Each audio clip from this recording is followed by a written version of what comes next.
Assalamualaikum warahmatullahi wabarakatuh. Berjumpa kembali dengan Ibu dalam pembelajaran IPA. Hari ini kita akan mempelajari tentang sistem pencernaan pada manusia. Ini merupakan materi mata pelajaran IPA kelas 8 semester ganjil ya. Nah, kita akan ketahui apa sebenarnya yang terjadi dengan makanan yang kita makan ya. Ini adalah gambar dari alat pencernaan kita ya. Mari kita coba pelajari bersama-sama ya. Persiapkan dulu alat tulis dan perlengkapan lainnya yang diperlukan, juga buku paketnya, supaya kita tidak ketinggalan dalam belajar bersama-sama hari ini ya. Kita lanjutkan ya, kita mulai bersama-sama belajarnya. Ya, organ pencernaan. Organ pencernaan ini terdiri dari dua hal. Yang pertama adalah saluran pencernaan, yaitu merupakan alat pencernaan yang dilalui oleh makanan.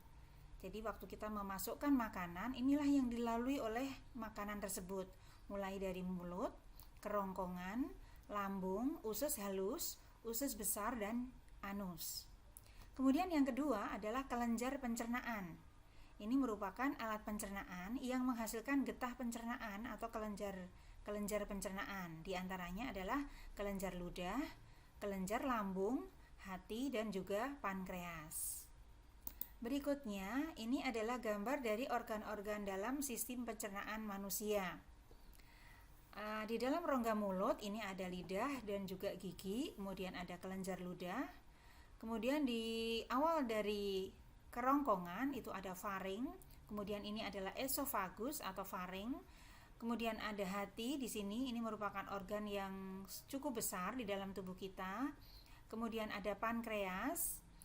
Kemudian alat pencernaan berikutnya setelah kerongkongan ini adalah lambung, kemudian dilanjutkan dengan usus halus, lalu usus besar ini, kemudian sampai ke rektum ini dan diakhiri dengan anus ya. Kita lanjut dulu, kita pelajari masing-masing satu persatu. Nah, pencernaan itu ada dua macam, yaitu pencernaan secara mekanik adalah pencernaan yang bertujuan untuk menghaluskan makanan. Ini dilakukan menggunakan gigi. Kemudian yang kedua adalah pencernaan secara kimiawi, ini menggunakan enzim. Nah, di rongga mulut ini pencernaan secara kimiawi itu terjadi menggunakan enzim ptialin yang terdapat pada ludah. Dan ini dihasilkan oleh 3 pasang kelenjar ludah atau saliva. Enzim ptialin ini berfungsi untuk mengubah zat tepung menjadi maltosa atau glukosa. Maka ketika kita makan nasi yang mengandung zat tepung, ini kalau kita kunyah dan bercampur dengan enzim ptialin atau air ludah, maka lama-kelamaan itu akan terasa manis. Kenapa? Karena zat tepungnya berubah menjadi maltosa atau glukosa. Kita lanjutkan. Iya. Inilah yang terjadi di dalam mulut kita ya, pencernaan secara mekanik dan secara kimiawi. Nah, kita lihat di sini ini adalah rongga mulut. Nah, bagian-bagian dari rongga mulut ini ada gigi, kemudian yang tengah ini adalah gigi seri ya. Kemudian ini adalah langit-langit lunak, kemudian ada uvula, ini tonjolan yang ada di tengah langit-langit ya. Lalu ada tonsil atau amandel ini di kiri kanan. Kemudian ada lidah. Ini. Kemudian kalau kita melihat gigi itu ada dua macam. Ini adalah gigi susu atau gigi yang yang masih berganti, masih bisa berganti. Ini biasanya terjadi atau tumbuh pada anak-anak. Jadi nanti setelah mulai tumbuh gigi permanennya ini tidak akan ada penggantinya lagi maksudnya ya. Nah, ini gigi yang gigi susu, gigi pada anak-anak ini terdiri dari 20 gigi ya. Kemudian untuk yang gigi permanen atau gigi dewasa ini sudah berjumlah 32 buah. Nah, sesuai dengan warnanya, ini yang warnanya ungu ini adalah gigi geraham belakang. Kemudian yang biru ini adalah gigi geraham depan. Lalu yang biru muda ini adalah gigi taring ya. Gigi taring pada anak-anak belum ada geraham depannya. Kemudian yang kuning ini adalah gigi seri. Lanjut ya. Berikutnya kita lanjutkan ke bagian kerongkongan. Jadi dari rongga mulut makanan masuk ke kerongkongan dibantu oleh lidah dalam proses mengunyah makanannya. Itu selain gigi juga tadi dibantu oleh lidah. Jadi lidah yang menempatkan makanan di gigi kemudian membantu dalam proses menelan. Setelah ditelan, makanan masuk ke kerongkongan. Nah, pada kerongkongan ini terdapat faring atau tekak. Ya, ada faring atau tekak ya. Kemudian di sini merupakan persimpangan tenggorokan dengan kerongkongan. Jadi ini adalah merupakan jalur persimpangan antara kerongkongan dan tenggorokan nih di sini. Pada pangkal faring terdapat epiglotis. Ini adalah epiglotisnya. Jadi ini bisa menutup saluran pernafasan. Saluran pernafasan atau tenggorokan itu ada di depan. Sedangkan saluran pencernakan atau kerongkongan itu ada di belakang. Jadi padahal mulut kan ada di sebelah bawah dari rongga hidung ya. Sehingga nanti ada trafficnya di sini, harus ada yang mengatur lalu lintas makanan dan udara di sini. Nah, ini ada bagian yang disebut epiglotis ya. Ini yang dapat menutup jalannya rongga pernafasan ya, sehingga makanan aman masuk ke dalam kerongkongan. Ya, berikutnya makanan dari kerongkongan ini akan menuju ke lambung, nanti ke bawah ini akan sampai ke lambung dengan menggunakan gerak peristaltik. Jadi di sini ada gerakan yang mendorong dan meremas makanan sehingga akan sampai ke lambung. Nah, gerak peristaltik ini ada di sepanjang saluran pencernakan kita hingga bisa makanan itu sampai ke bagian anus. Kita lanjutkan berikutnya. Nah, setelah sampai di lambung, nih makanan sampai di lambung, ini terdiri dari 3 bagian ya lambung, yaitu bagian kardiak, ini bagian kardiak ujungnya, kemudian fundus, ini bagian tengahnya, ini bagian fundus, dan bagian pilorus, ini bagian ujung belakang atau ujung bawah ya. Kemudian lambung bagian tengah ini menghasilkan getah lambung atau kelenjar ya, ini merupakan kelenjar yang menghasilkan getah lambung yang terdiri atas air, lendir, dan asam lambung atau HCl, enzim renin, dan pepsinogen. Ini di sini dihasilkan 3 macam getah lambung ya. Nah, dan enzim-enzim pencernakan di sini. Nah, kemudian ini nanti makanan akan didorong masuk ke duodenum. Duodenum ini bagian dari usus halus. Kita lanjutkan ya. Sebelumnya, lambung itu berfungsi untuk membunuh kuman penyakit yang masuk melalui makanan, juga mengaktifkan pepsinogen menjadi pepsin. Pepsin itu mengubah protein menjadi pepton. Enzim renin berfungsi untuk menggumpalkan protein susu. Nah, ini adalah fungsi-fungsi dari kelenjar yang dihasilkan oleh atau enzim-enzim yang dihasilkan oleh dinding lambung ya. Berikutnya kita tadi sudah masuk ke usus halus ya. Nih, usus halus itu dibagi menjadi 3 bagian ya. Jadi ada bagian yang pertama adalah duodenum, bagian awal ini adalah duodenum atau usus 12 jari ya. Ini panjangnya sekitar 25 cm. Kemudian jejunum, ini lanjutannya jejunum. Kemudian yang terakhir adalah ileum.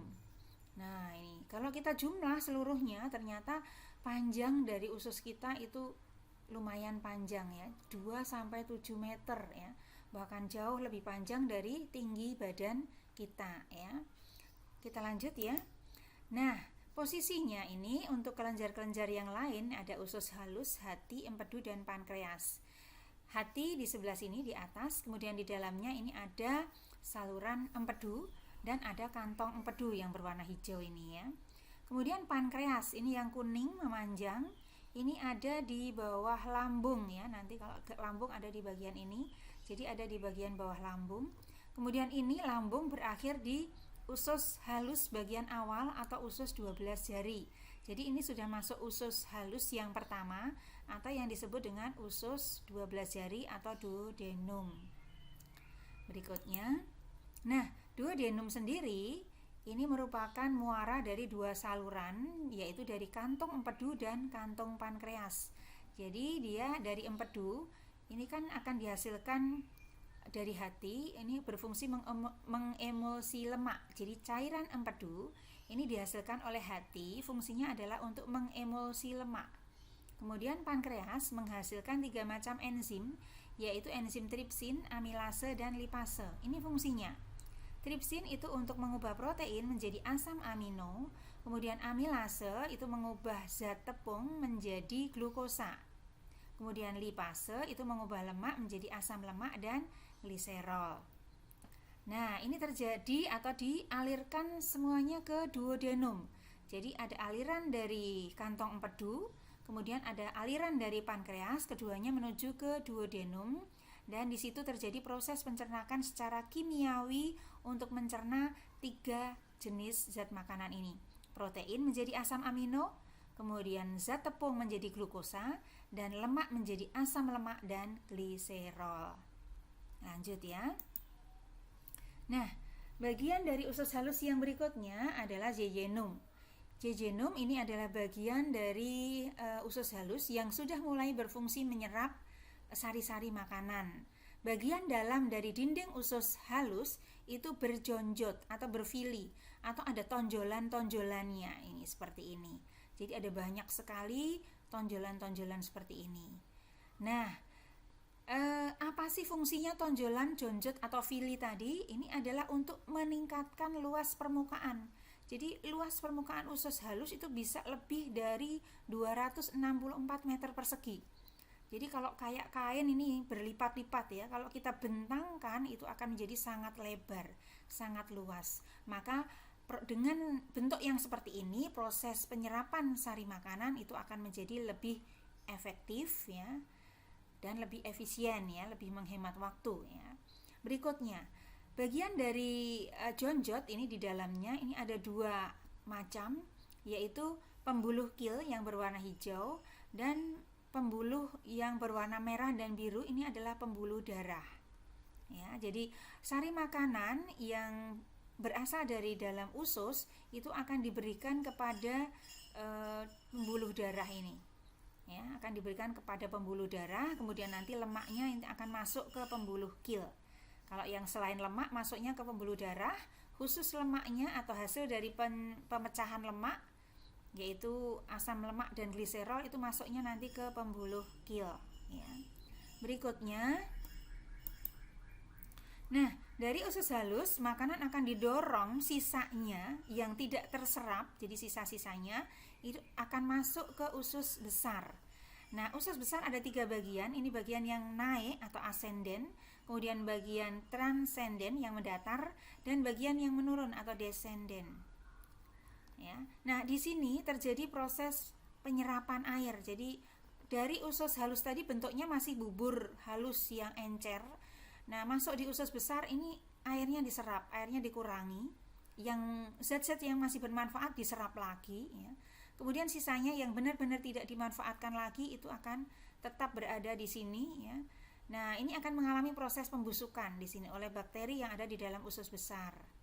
Nah, ini ada proses pembusukan di sini sehingga nanti akan ditampung di rektum, kemudian akan dikeluarkan melalui anus ya. Ini di dalam usus besar. Nah, ini rangkuman yang terjadi di dalam usus besar. Jadi ada reabsorpsi atau penyerapan kembali air, garam mineral atau vitamin-vitamin simbiotik yang masih diperlukan diserap lagi. Kemudian ada pembusukan. Ini dengan menggunakan bakteri atau mikroba ya. Kemudian berikutnya ada pengeluaran atau peristaltik, jadi didorong, kemudian terjadilah proses defekasi atau pengeluaran sisa dari proses pencernaan tadi melalui anus. Nah, berikutnya rangkuman dari proses pencernaan makanan secara kimia. Ini dari mulut tadi ada enzim petialin yang berfungsi ya, ini adanya di dalam rongga mulut, di dalam air ludah ya, mengubah amilem menjadi maltosa. Kemudian lambung ada 3 macam, pepsin, renin, dan HCl dihasilkan oleh dinding lambung. Ini masing-masing punya fungsi yang berbeda ya. Jadi kalau HCl itu fungsinya adalah membunuh kuman penyakit ya yang masuk bersama makanan ya. Nanti yang lain kalian baca sendiri juga ya. Berikutnya usus halus, ini ada beberapa macam enzim. Ini yang berasal dari pankreas, ini ada amilase, lipase, dan tripsin. Fungsinya juga berbeda-beda, nanti kalian pelajari kembali ya. Ini fungsinya berbeda-beda. Kemudian ada yang dihasilkan juga oleh dinding usus halus, yaitu erepsin dan enterokinase. Ini juga memiliki fungsi sendiri. Ya, ini. Berikutnya ada lagi dari hati. Ini menghasilkan cairan empedu, itu fungsinya adalah tadi mengemulsi lemak ya. Nah, nanti tolong kalian pelajari lagi ya. Ini adalah rangkuman proses pencernaan makanan secara kimia yang terjadi di dalam tubuh kita. Lanjut. Nah, sekarang penyerapan sari makanan. Nah, makanan yang berupa karbohidrat itu akan diserap dalam bentuk glukosa. Lemak itu akan diserap dalam bentuk asam lemak dan gliserol. Protein itu yang diserap adalah asam aminonya, jadi yang sudah dicerna ya, hasil pencernaan ini. Garam mineral itu masih tetap berupa garam mineral, vitamin juga masih tetap. Nah, untuk glukosa, asam amino, garam mineral ini akan diserap atau masuk ke dalam pembuluh darah dan diedarkan ke seluruh tubuh.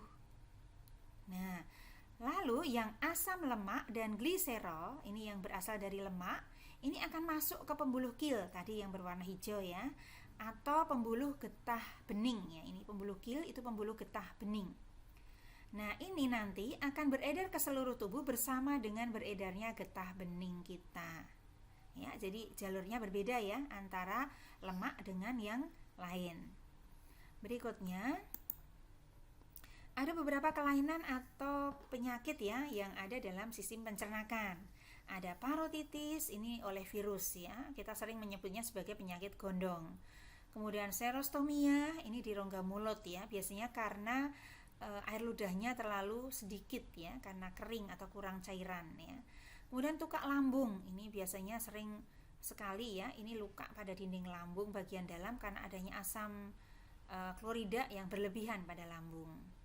Kemudian berikutnya appendicitis, ini adalah infeksi pada usus buntu ya, radang pada selaput rongga perut, tapi bisa menyebabkan sampai ke bagian appendix atau usus buntu ya. Berikutnya diare.